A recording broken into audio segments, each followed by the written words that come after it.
চলো বন্ধুরা, আজকের রান্নাঘরে কে দেখো। শুভ বিকেল। এই দেখো, আজকের রান্নাঘরে রাঁধুনি হচ্ছে মিস মান্টো। একটু বলো কি রান্না করছো, তাকিয়ে বলো। তাকিয়ে বল, এই যে তাকিয়ে বলবি তো। চিলি চিকেন বানাচ্ছে।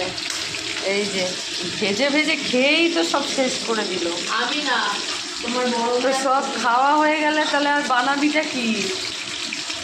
তোমার বড় মেয়ে আর ছোট মেয়েকে বলো। তো চলো বন্ধুরা, চিলি চিকেন বানাচ্ছে রাতের ডিনারের জন্য আমাদের মান্টো। বানাক।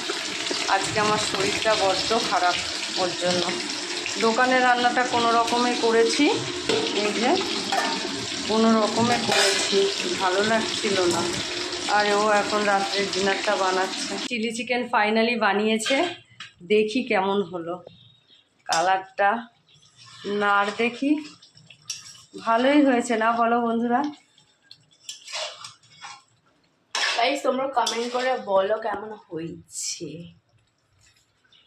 হ্যাঁ, তোমরা কমেন্ট করে গাইস বলো কেমন হয়েছে ব্যাপারটা। অবশ্যই ভালোই হয়েছে, সবাই কমেন্ট করে অবশ্যই বলবে, তাই না বলো বন্ধুরা?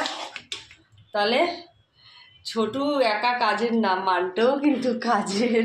আমার 3 মেয়েই মোটামুটি একদম রূপে গুণে লক্ষ্মী সরস্বতী সব। চলো টাটা, রাত্রের ডিনার ওদের, তাই তো? Yes, জমে যাবে না? একদম। কি দিয়ে খাবি? বাবা ফ্রাইড রাইস আনবে বলেছে। ও চলো বন্ধুরা, টাটা।